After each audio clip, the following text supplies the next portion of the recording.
Friends, good evening and greetings from Ecumenical Christian Center.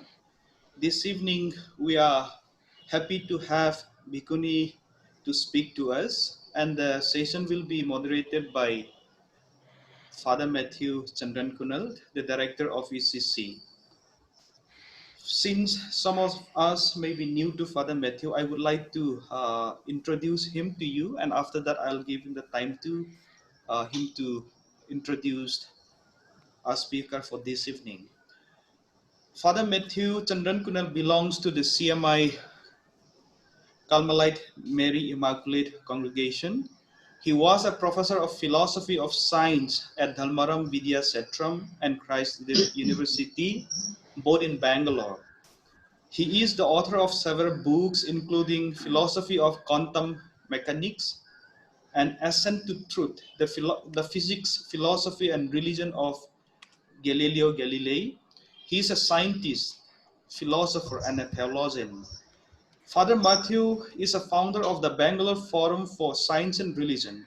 He was a founding member of the Bangalore Initiative for Religious Dialogue in 2001, which attempts to diffuse tension between the religious communities. He was the Indian coordinator for the Science Religion Summit in Bangalore in 2003. Father Matthew was a visiting professor at the University of Leuven, Faculty of Philosophy from April to May 2010. He lectured on the physics, philosophy, and religion of Galileo. He was a member of the Association of Christian Philosophers in India. So we are happy to have him this evening to moderate the session. So I hand over the time to him. Over to you, Father, please. Thank you very much, Deputy Director of Ecumenical Christian Center, Thang Minlun Wi-Fi, and very happy to welcome all of you. And today, this is a very special session. We have two erudite scholars and bhikkhunis with us. And we will entirely, the 1.5 hours, we will be discussing with them. So for maybe half an hour or 45 minutes, they will be explaining about some of the issues. And then we have a chance to interact with all of us. So that will be the procedure. And let me introduce both of these erudite scholars. Venerable Professor Dr. Bhikkhuni Dhammanada. So could you please just raise your hand? Yes, Dhammanada. So she, Bhikkhuni has been in India, studied in the famous Vishwabharati Shantiniketan University. Then Bhikkhuni had her master's from McMaster University in Religion and a PhD in Buddhist Studies from Magadh University, Patna. Buddhism and Eastern Philosophy, Bhikkhuni Dhammanada was giving lectures at Thammasat University, Bangkok for almost 27 years and translated 27 books, written more than 100 books. And then Bhikkhuni Dhammanada has conducted a TV channel program for continuously for every week 7 years, and written many books, as I told you. And one of the books is on the translation of His Holiness Dalai Lama, and the editor of Yashodhara, a Buddhist newsletter, and also received many awards. 2004 UN Outstanding Buddhist Woman, and 2005 the prestigious Women Educator in Thailand. 2012 Shakyamuni International Award from Nagpur. 2019 BBC selected 100 women of the world, and in 2019 gave interview to National Geography. So 2003 this professor was ordained as a bhikkhuni, and from 2009 onwards is capable of ordaining other bhikkhunis. So most venerable Professor Dr. Dhammanada, welcome. So maybe we can wave our hands, such an erudite scholar. Yes. Then I also want to introduce another venerable bhikkhuni, Dr. Dhamma Paripunna. Could you please wave your hand? Yes, we can also wave our hands to her. Yes. Venerable Professor Dr. Dhamma Paripunna, and previously known as Dr. Sri Rath Chatsumarn. She has a PhD from Lincoln University, New Zealand, on farm management, and Professor of Human Resources and Community Development at Sat University, Nakhon Pathom, Thailand, and ordained by Venerable Dhammanada in 2014, and 2019 at Wat Lao International Monastery in Bodh Gaya. She has been ordained as a full monk, and then member of the Bhikkhuni Sangha in Nakhon Pathom. So most welcome, Venerable Dhamma Paripunna.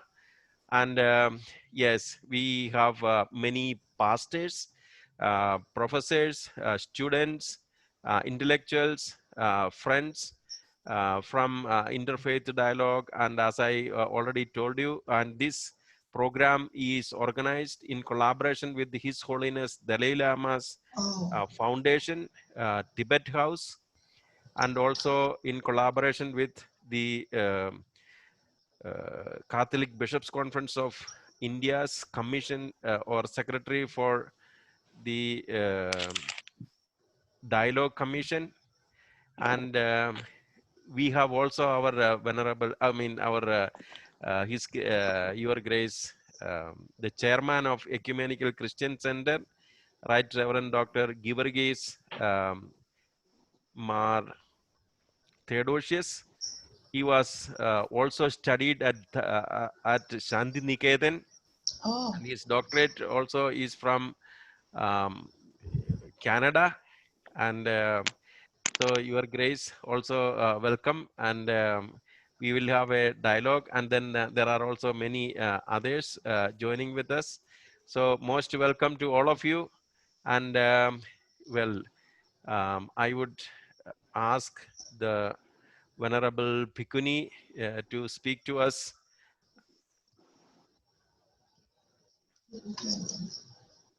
So, shall we start with her background?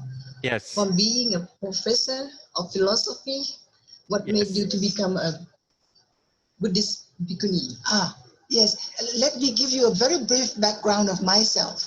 Okay. My mother was the very first fully ordained bhikkhuni, first fully ordained nun in Thailand, but the ordination belonged to Mahayana. It was only my time that the actual ordination started in 1998. As Catholic priests, in the Catholic world, you know how difficult it is for women to be ordained. And Yes, yet you don't have women ordained. We are better than you because we do have history. We do have history to support women to be ordained. So when my time came, I was teaching at the university. After 27 years, when this ordination is taking place, this is correct.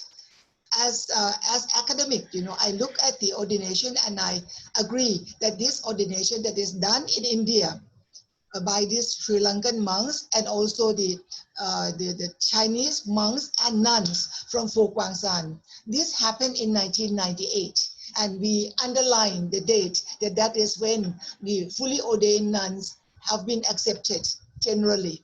So I took the year 2000 as a timeline for myself, that this year 2000, everybody was talking about it as Sahasawat, Millennium. millennium. Everyone was talking about millennium. So I could do something very important for my life for that year. So that year I needed to be ordained. But to share with you a very interesting experience, you would call a call from God, in your language, you would call that experience as call from God, because I was putting on makeup, going to the television, and then suddenly I was looking at my own reflection in the mirror, and I asked, there is this inner voice that asks, how long do I have to do this? That was the time when I decided to be ordained. So I consider that a call from God in your, in your language, So I waited until the following year, 2001. For women to be ordained, we cannot take full ordination right away. We have to be trained as novice for 2 years. That's why I shaved my head, and that was the year 2001 when I became novice in Sri Lanka. The ordination started in Sri Lanka. Then the year 2003 was when I was fully ordained and came back to my country. Oh, Father, you should have shared with me the experience of being the only one ordained woman in this country where they do not have and they're not allowed women to be ordained. So that was a difficult year. But somehow the Buddha's teaching goes like this, that Dhammo have rakati dhammacharin. One who practices Dharma, Dharma will protect. That's how I survive. Lots of criticism, lots of stones, but at the same time also lots of roses. So that was the beginning of my committed life to religion. Well, as a mother of 3 sons, whether your children were supportive of you becoming a Buddhist nun? Yes, that is a big question for a married woman, to consider. Bhikkhuni Dhammanada, let me, yes, in her previous life, Bhikkhuni Dhammanada was married and having 3 children. And now she is explaining whether her children allowed her to become a Buddhist monk, or what were the problems for her to become a Buddhist monk. Yes, in your context, in Indian culture and also in Thai culture, for a married woman to be ordained, that's the big issue. So I waited until my youngest son was 24. He already got master degree. So I felt that it was a time for me to live the worldly life. So I asked them that I'm going to be ordained. What I need to get permission from them, and also from my ex-husband. That is what you call it, the legal issue. That before you are ordained, you have to get permission. If you are a married woman, you have to get divorced, and you have to get the divorce paper. So I prepared for that. It was my sons who actually helped this for me to go through this. Only one question they ask: is this your own choice? They were afraid that I might be kind of forced because my mother was ordained, and maybe my mother wanted me to run the monastery after her, So I confirmed to them that yes, it was my own choice, and I would be very happy to lead this life, this committed life to Buddhism. So not very difficult, not very difficult. So how do you perceive the suffering give meaning? Oh, Yeah, the question is, this how do question. you, Bhikkhuni, the question is that, how you find meaning to be a Buddhist monk in the contemporary times? You know, this question actually hit on the how to say, on the between the bull's eyes. You know, very important question, because the big question that Prince Siddhartha, when he was deciding, he decided to leave the world. He was suffering, the suffering of old age, sickness, and suffering of death. We How have a can little he overcome difficulty. this? Yeah, okay. That was the question when he were.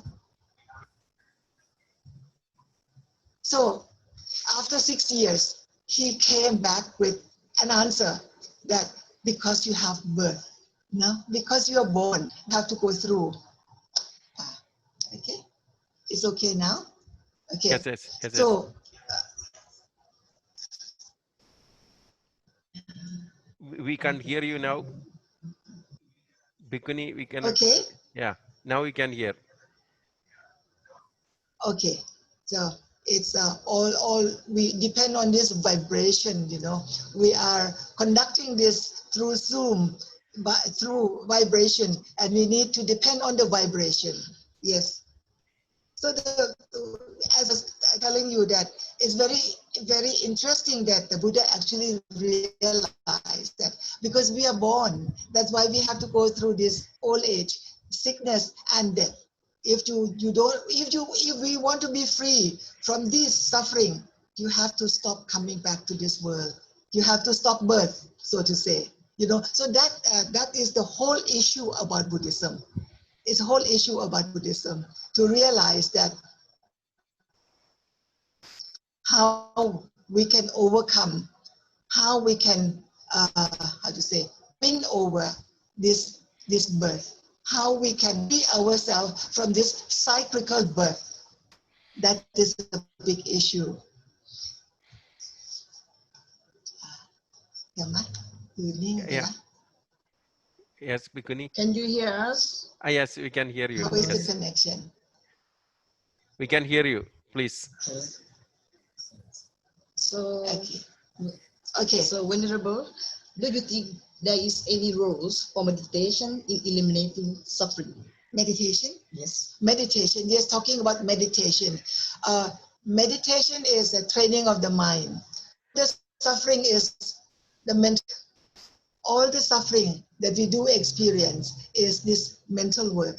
We do have suffering from our physical form. All of us we cannot free ourselves from that. But Buddhism talks about this freedom of the mind. So meditation is very important. Could you please explain to us your daily meditation practices?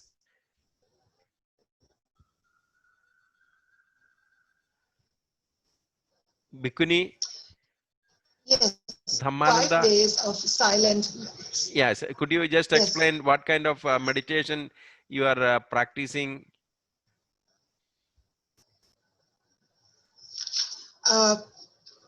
What we do right now, actually we are going through this 5 days of silent meditation, silent retreat. Simply come back to ourselves to realize that this life depends very much on your breathing, and be present with our breathing. Just simply note, I am breathing, and then you meditate to understand that actually there is just breathing. There is just breathing. So when all of us here in this room experience that breathing, there is no I, no you, then you experience, how to say, the real experience of breathing. So this is the practice that we do. You Would can you add whenever Puna. would you like to give maybe 2-3 minutes of meditation to us? Oh, sure. Yes, maybe. Are you Sure. all ready? Bhikkhuni will guide us for a small meditation for 3 to 5 minutes, so we can experience what is actually the the meditation, and she is someone who was practicing and teaching for ages. We do have this group of Catholic nuns coming to us on the 26th of this month, also to experience meditation with us. Wow, that is fantastic. Yes, So yes. we are here. And We are Bhikkhuni from belonging to various Christian denominations. We have bishops, pastors, and also lay people. And so we are all ready. So maybe 5 minutes. Could you please give us this experience which you are giving to these Catholic nuns, or these meditation practices you are giving, teaching to many nationally yes, and internationally. I see that you are conducting a center, and then there are many who are coming, and then please. So we are ready. yes. For my Catholic friends, No, no, we no. have You the, can give it to all. We are all from different Christian traditions. yes, okay. Uh, can you concentrate on the cross?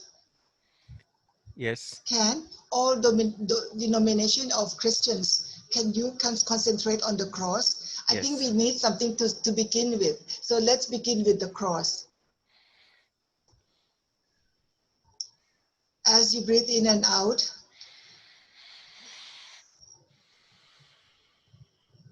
you may be holding the cross in your hand.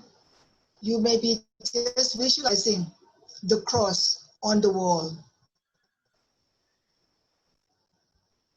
The meaning of the cross.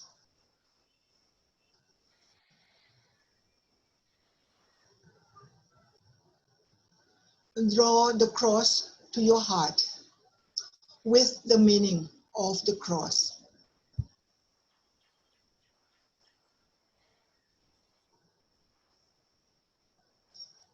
As you breathe in and out,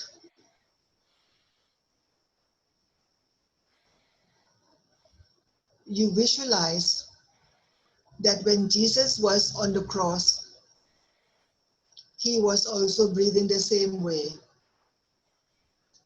This breathing in and out, breathing in is nourishment for our life. Breathing out is the caring and loving that you have for the world. Both Christians, Muslims, Buddhists, all of us share this breathing. So breathing is a very natural experience that all of us human beings do. So let us breathe in for our own nourishment, and when we breathe out, let us share with others this loving kindness, wishing others the happiness and the nourishment of life that you have obtained by breathing in. So our breathing in and breathing out, now we are connected. We are causing this vibration, which is full of loving kindness, cut across Christians, Buddhist, Muslim. We are one and the same with our breathing.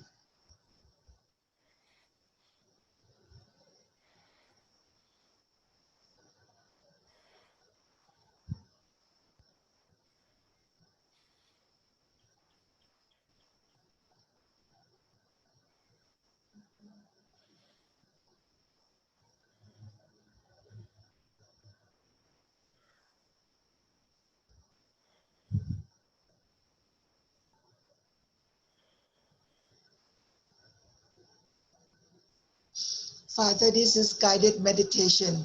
Wonderful, very fascinating experience. Yes, let me ask you a few questions, may not be which I have not sent. I have seen that Bhikkhuni Dhammanada, so you are interacting with the Catholic sisters, and you also said now that they are also coming to your center, and during this corona time distributing material things together. So that was something very fascinating to see on the Facebook. I also shared. Could you just speak about this sharing and working together with the different religious traditions, how you perceive it? It's very interesting, Father, that we are now connecting and we are now organizing. Actually, it came from the Catholic side. I think it came from the Vatican to organize this, how to say, this seminar focusing on eliminating the human trafficking. So on the 25th of this month, 25th, 26th, 27th, we will be together. So I will be going to their place, the Catholic Ban Puwan. How to say that? Ban Puwan is it's a Catholic place, very nice. And I will be sharing with them our standpoint from Buddhism, what the Buddha taught us about this, and how we can propose together the action program together so that we can help eliminate human trafficking. In the material that I studied, most of the human trafficking actually is sexual trafficking, trading women across the country. So the Catholic nuns are very concerned, and we do program together. Uh, Very interesting.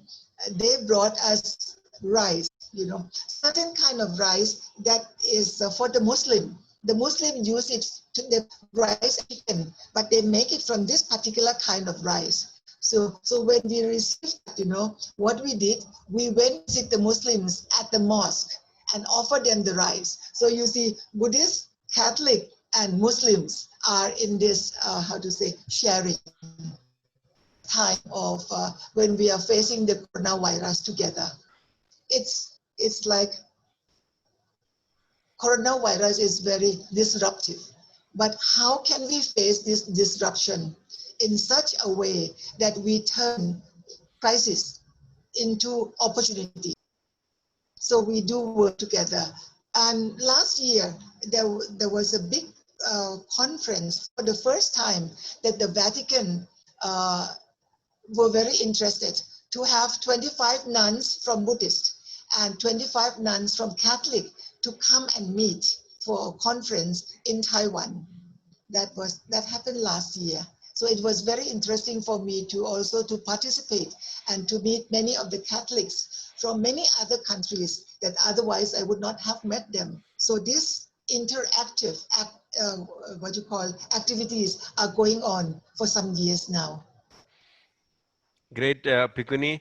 And I see that you are collaborating with the Catholic sisters on the women trafficking. And I have seen that this is becoming a big problem in many of the situations, many countries. And then, it must be because of the bad men. And we are all included in that. And how do you think that, this trafficking could be stopped? Is it because of their poverty, or is it because of some other reasons? Will you be able to shed some lights on the causes of this trafficking and how you are trying to stop them? What we are discussing this coming next 2 weeks, I think is very important that from monastic settings, how we can bring about the new value, so that the younger generation do not give so much importance to material world. This trafficking, this sexual abuse, it mostly caused by the fact that we look at material world as the supreme. it's very important to have this, very important to have that, you know, and there is no spiritual value, no spiritual value coming from inside. So how are we going to bring about this spiritual value for our younger generation? So we have been discussing about that. And the fact that, like both of us, you know, both of us who had been very active and successful in our worldly life, and how we can be like a role model for them, that in this space, you know, we can do lots of work in the monastic setting and the spiritual space that is provided. Do you also work among the youth to give them this moral, ethical value systems? And I also see that His Holiness Dalai Lama has come up with, you know, the universal ethics, and His Holiness was teaching everywhere, and is promoting and proclaiming that it has to be taught in every schools and colleges, and initiating more such. So do you think that this kind of teaching towards the younger generation is very important?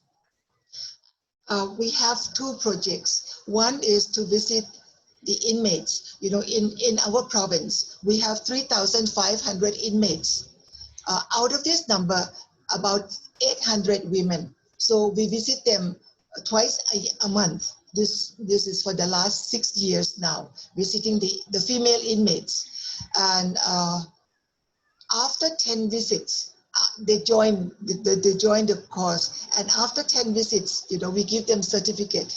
And when they receive the certificate will lessen their days, their, what you call it? Punishment, you know, the number of days that they're being punished. So that is one project. Another project is we make some visits to juvenile detention center. This is for the boys. The boys who are not yet 20, or no, not yet 18, you know, when they have done some mistakes, then they come to this center. We also visit them, and we try to organize some kind of training for them and share with them our surplus rice and food, because at this detention center, they get very small budget from the government. It is like not even $2 per day. You know, so whatever surplus, particularly rice surplus that we have, we always send to them. Just last 2 weeks, we sent 200 kilos of rice to this center. Yeah, so it is really a great enlightenment to us how and what all things you are doing. So let me ask you a few questions about, you know, in the initial days when Lord Buddha was teaching, there was this great dancer, Amrapali. I think you Yes. are aware about that. Amrapali wanted to become a bhikkhuni, but Buddha was declining, and then was moving away from ordaining her. But I think it is due to the insistence of his disciple Ananda. Amrapali was taken as a disciple. So this Amrapali, one of the first disciples, woman disciple of Buddha, has undergone lots of suffering in becoming a Buddhist bhikkhuni. So I also see that you have also undergone such a, so the struggles you have undergone in becoming the first Theravada bhikkhuni, ordained bhikkhuni in Thailand, and how you are asking or helping other young women or the others, like, you know, Venerable Dhamma Paribuna. Paripunna. So how you are giving the others support and bringing them up to become bhikkhunis. Could you please share some of those ideas with us? The very first woman who actually became ordained was the Buddha's own mother, actually stepmother and aunt, Mahapajapati. So we pay respect to her as the very first bhikkhuni. Let me share with you the chanting that we do for her. Ratanyunang Bhikkhuninang Kotami Chinnamatucha Kapita Akadhanam Hi Satha Sotinkarotuno.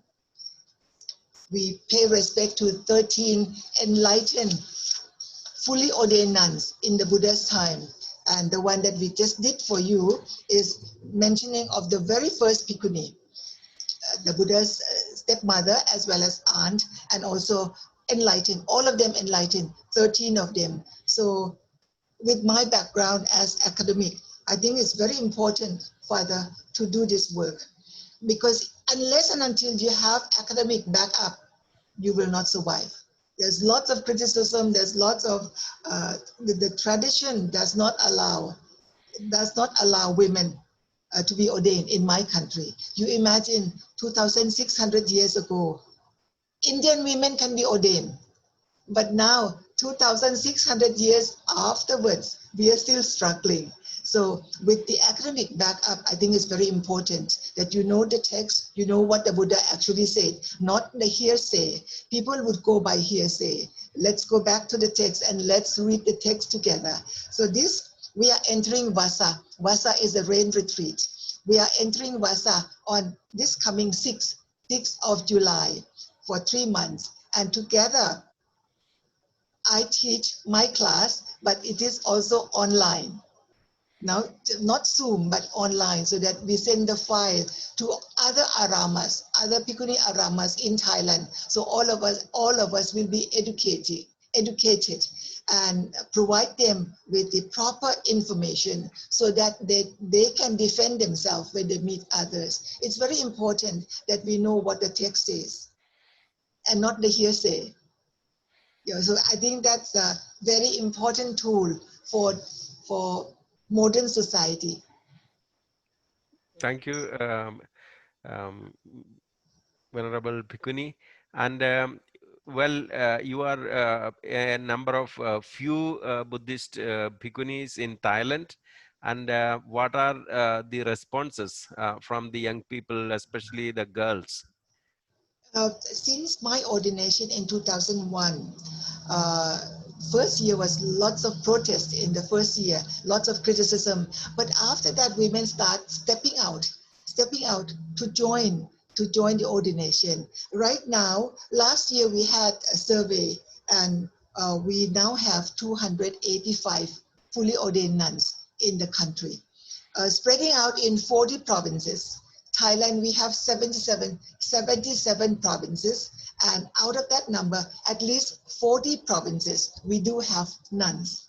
So this is, we are talking about this about 18 years ago. So this is happening.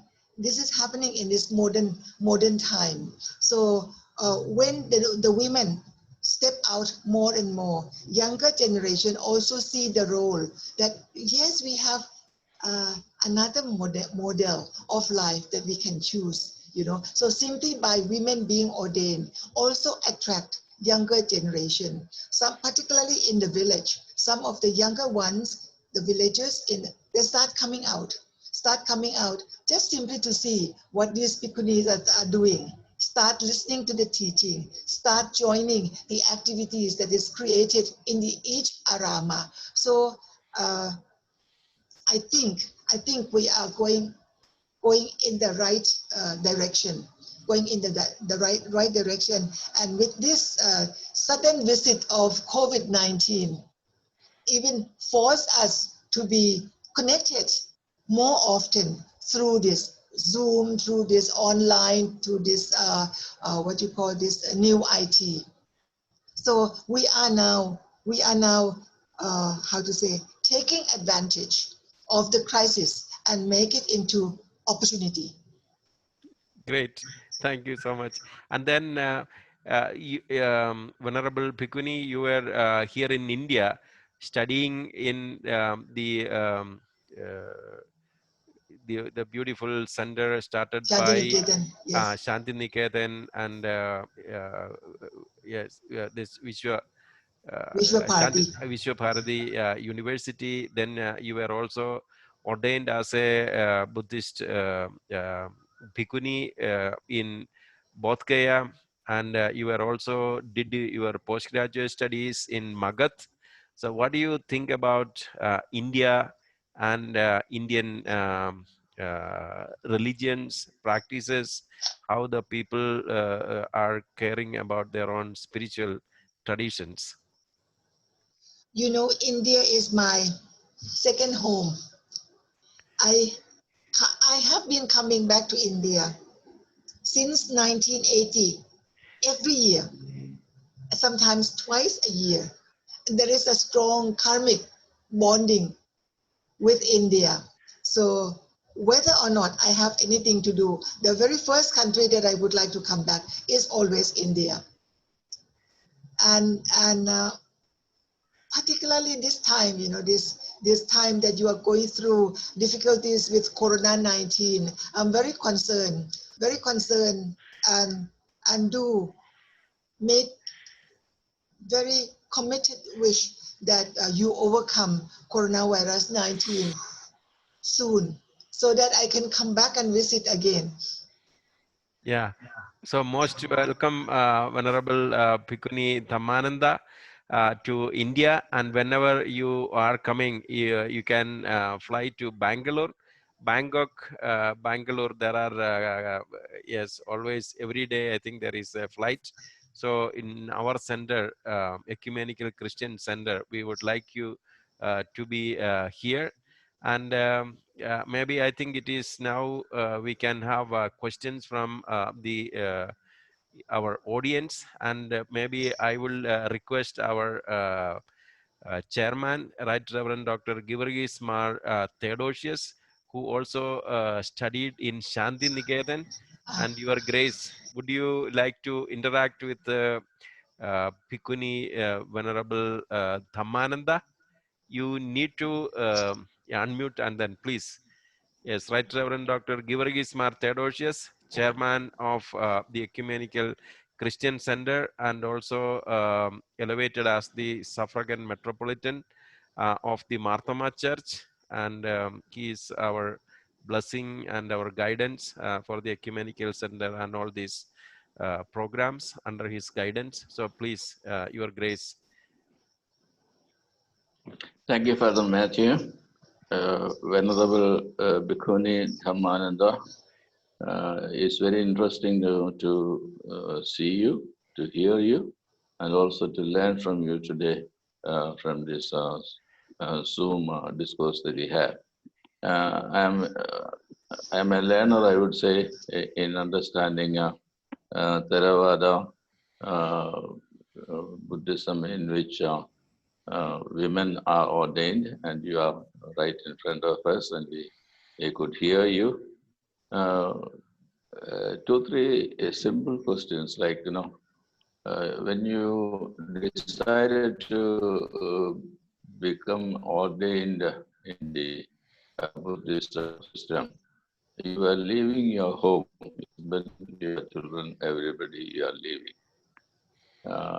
Does that mean that you have left them for good, or are they allowed to come and visit you, or are you allowed to go and visit them and keep some sort of relationship in the sense, not the one you used to have, but a paternal relationship with the rest of the family? Thank you, Father. Should I? Yes, is that correct one to address you as Father? Sure, go ahead. They still come. My sons still do come and visit with their family. Like on the weekends, you know, they will come, but they don't interfere with our activities. Suppose if it is our chanting time, then I go and do chanting. I go and attend my monastic role. But they can come like visitors, you know. We welcome visitors from outside, so they also can join like the visitors to visit us. And also children, you know, I already have, Father, not grandson, but I have great grandson already. So congratulations. they also come and visit. Very good. My second question is there an age bar for any woman to become a ordained person in this particular system? Any age Yes, bar? Say, at least you must be 20. At least you must be you know, 20, and you must be trained. Before that, you must be trained under the guidance of a senior bhikkhuni for 2 years before you can receive ordination. that's But good. in Thailand, because of the Sangha, the Thai Sangha do not allow ordination. So that's why we have to come to India. That's why we have to come to your country. We have to come to Sri Lanka. Still. So India is becoming your mother country because the mother Yes, gave birth to, yeah. yes, true. Very Just like how the Buddha was from India. glad to So we hear have to that. come back. Yeah. We have to come back to India, even for our ordination. Venerable Dhamma Paripurna was ordained in Bodh Gaya. Very good. Now you live in a group of people, monastery, where you have a number of people. Yes. So your transition is from a limited number of people within a home to a larger community. And Yes. when you are ordained and when you became a member of the Sangha, Yes. how did you feel? How was the transition? The transition between lay person to be a novice, in my experience, was much greater than the transition from the novice to full ordination, because the transition from lay person to novice is shaving the head, completely shave the head. That was, I think it was quite great experience for the woman. I mean, this shaving the head symbolizes many other things that we have to let go, along with shaving of the head. I understand, yeah. Then when you are in a community after ordination, do you have a mentor to follow, to see that you grow in your religious system and then come up as a guru? Or this ordination is a culmination?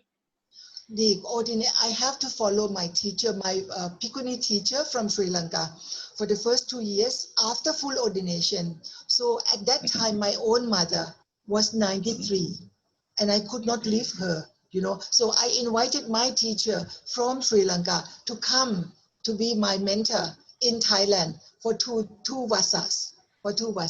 So that was how I answered the need to the Vinaya, the need to follow the Vinaya.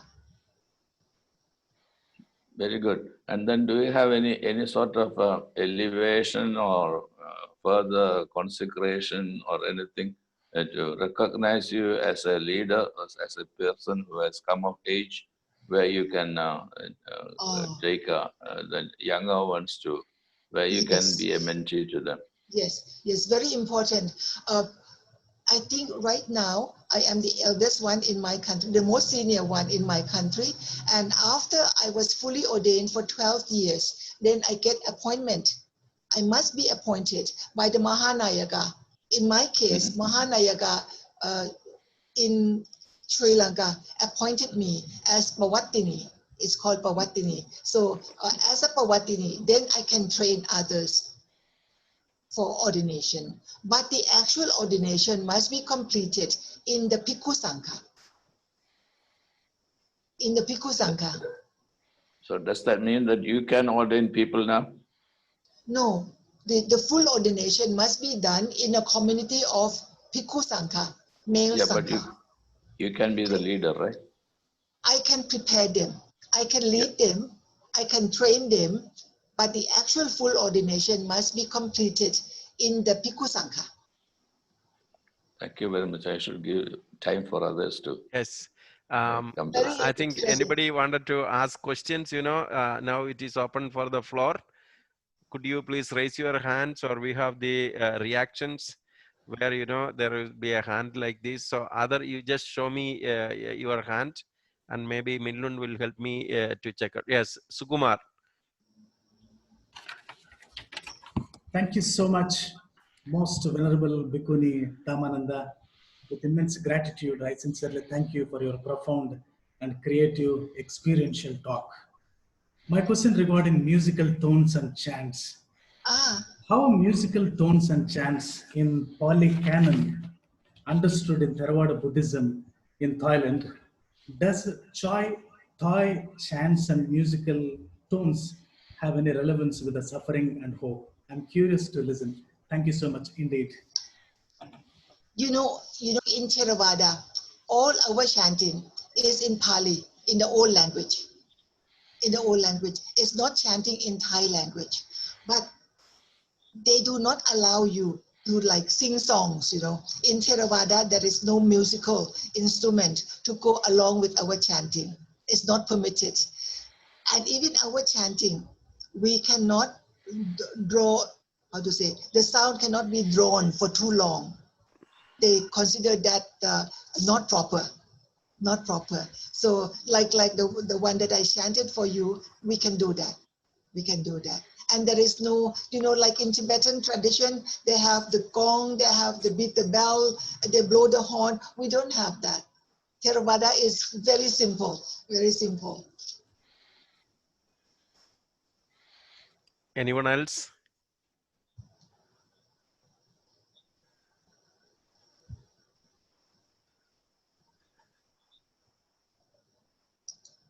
Questions? Caroline, would you like to ask? Caroline is part of Focolare movement who are conducting lots of interfaith dialogue. And in Thailand also, you might be finding many people, including the cardinal there. He's also one of the very prominent Focolare member. Maybe you could also interact with the cardinal. So maybe Caroline, you could ask something related with interfaith dialogue. I see many faces. Hello, Professor Shankar from Nepal. Hello, Monica from Switzerland. And hello, Caroline. Hi, Venerable You Mom. have shared. Yes. I don't know if you're familiar with the spirituality of Focolare. It is for a united world, no? So we engage in interreligious dialogue. Yeah, they came to visit us just last month. Okay, so you know Yeah. that. Yes. So I was wondering, how do you live in a community? Like, how many of you are there, and what do you do together? Do you pray? Do you do things together, or everything is done together? How is it? Very much, everything together. Yeah, we get up 5 o'clock and do the morning chanting at 5:30 for half an hour, and then we meditate together. And then we prepare the meal together. We take turn to prepare the meal. We are vegetarian. So we take turn to prepare the meal, and we take the meal together. The meal is offered to everyone. Suppose if you come and visit, we also offer meal to you. At about 7 o'clock, we have morning meal, morning breakfast, and then at 11 o'clock, we have our midday meal and our last meal. After that, we don't eat. After midday, we don't eat, only drinks. And we do have classes together, and then evening work. This evening, I consider it letting go of holding on to yourself, because you are giving yourself to the community. You hard work, sometimes we clean up and we do all kind of manual work, 1 hour together. And then evening starting again, also together. So very much community based, very much community based. I think it's very important for women, once when you're ordained, that you should be in a community. There are certain vinaya, certain rules cited from the Buddha's time. It tells us very clearly that many things we have to do together, many what you call rituals. If you want to do this, you have to be 5 members. If you want to do this, you have to be 2 members, like that. It's very seldom that you can do it on your own. Apart from giving Dharma talk, most of the time we do things together. Thank you. Minimal wanted to ask. Minimal, please. Yes. Hello. Oh, Yeah. Welcome. Yeah, Reverend Bhikkhuni, we are really grateful to you this wonderful evening for leading us to a good meditation at this COVID-19 pandemic. So, yes. yeah, thank you. Thank you so much. Okay. And my question is, when you become a bhikkhuni and after all you are married and you are denouncing the family, okay, do you think that denouncing that family itself suffering? Oh, that is from the point of view that I never thought of. You know, the reaction from my sons when first time after ordination, when I came back to Thailand, there were many people around, surrounding me. And when my son came, he felt that he lost me. It was a deep hurt on his part. Then after that, I had time to talk to him, and I told him, this is this one particular son, the second one. So I told him that, look, before my ordination, I have only 3 sons. But look, now I have so many sons, so many daughters. Our family have enlarged. So that's what I told him, that please consider these people who come to see me as your brothers and your sisters. So feel connected instead of feeling disconnected, you know. So I hope that now he feels better. But on my part, becoming not only mother of my sons, but now I become mother of the world, so to say, reaching out to everyone. I think that is a great answer, Minimal. I think you will be, I don't know whether you also would like to become like that. Let Yes. me think further. Yes, Yeah. minimal, at least you have what you call it, another path that you can consider. Yes, I see Dr. Shankar Thapa, a Yes. great friend of yeah, Venerable Bhikkhuni Dhamma, and also Dr. Paripunna. So would you like to interact with them? Well, I'm Shankar Thapa from Nepal. I have been teaching at the university since more than 3 decades. Well, we have been, I have been very good supporter to Venerable Dhammanada, and I studied Buddhism, and I have been working with medieval Buddhist manuscripts of Nepal, and I have developed a huge database of Buddhist texts, and I have been working since last 20 years on those texts. So, so still I have been working on that, and we have been organizing international seminars like ABC, and I'm very happy to be part of that and to support Song Dhamma Kalyani Monastery, where a Venerable Mother lives. Actually, right now, I don't have any question to ask her. As I'm a student of Buddhism, Theravada Buddhism, and Mahayana Buddhism, I think I don't have to ask any questions. Rather, if she thinks it's good, we should highlight some points, how they have been working as a community of Buddhist follower in her monastery in Thailand. So once I have been there with the support of Venerable Mother, I was there in the monastery. It was actually well organized, and it's eco-friendly. And the That's good point. Good point. Bihar, and she has been contributing a lot of things over there. And when I saw that, and I love Venerable Mother more than I do for myself, and I think that this year is your 75th birthday. Yeah.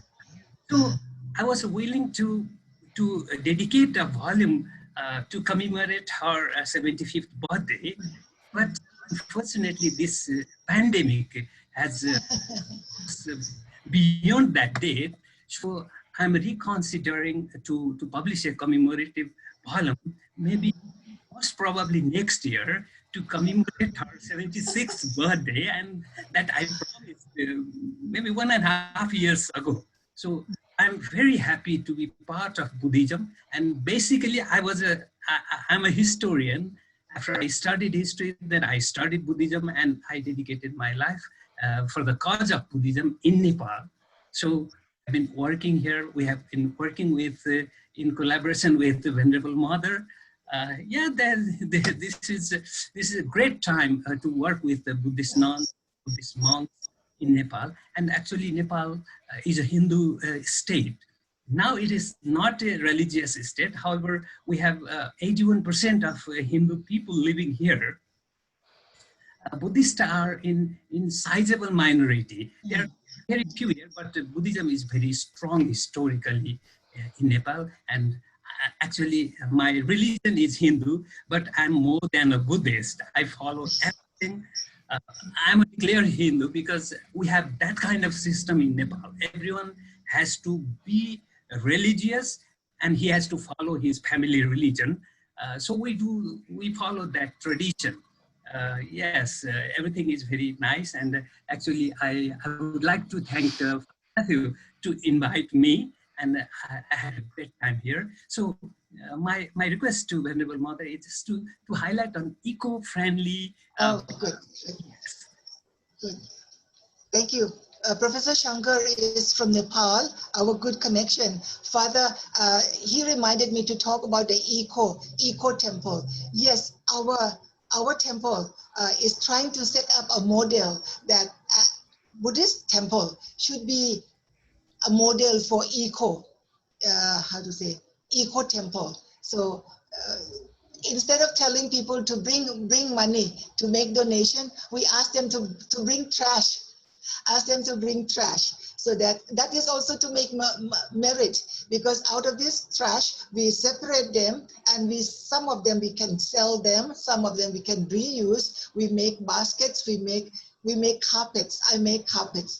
I started making carpets from throwaway clothing. So like that, it's and our temple is eco-friendly because we use solar energy. Yes. The whole monastery is. We have the supply of the solar cells. So we try to show other temple that they could do this same thing, and we really take very good care of trash. Thank you, Dr. Shankar, for asking, Professor Shankar, to asking about this ecological question. Now that is one of the very important thing, and then we have to follow. Especially Corona has told us. Yes, Venerable Bhikkhuni, what would you like to say about this Corona time? We have this suffering. So what would you consider this suffering at this time, and how we need to relate to others as well as to encounter this suffering? Would you give us a message? This is the time that we have to. All of us are facing this difficult time, but how are we facing it? The way we face it will prove to the world how good Buddhists you are, how good Christians you are. So if you're facing and handling the situation in a way that is different from others, with insight, with spiritual caring, with caring for neighbors, caring for each other, this is very important time that we must be connected in order so that our society does not collapse, because it is not only coronavirus, but what we are talking now is the economic collapse, which is following after this. So unless we human beings are united, we will not be able to serve. We have to serve in such a way that we rise above the wave. And this can be done only when we are anchored as good Christians, as good Buddhists. Only then we can somehow be connected, holding hands to each other and serve the wave along with the wave. Thank you. I think that would be a wonderful conclusion. You know, we have to hold our hands together to serve the other brothers and sisters. So we have a wonderful interaction with Venerable Bhikkhuni Dhammanada, and also Venerable Bhikkhuni Dhamma Paripurna. And also we have questions and interactions by Right Reverend Dr. Givargis Mar Theodosius, our chairman, and then many others.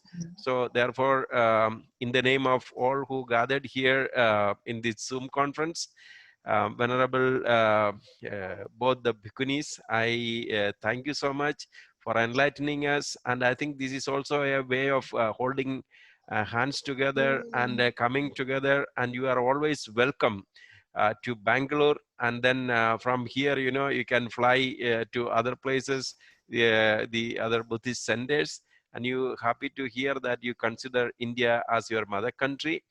And great to share with these experiences. And I thank you, both of you, and also thank each and every one of you, and especially our chairman, and also Minlun, the one who is hosting us. And next Tuesday, we have again another lecture at 6:30 as usual, as part of the Asian Buddhist Christian dialogue. Over to Minlun.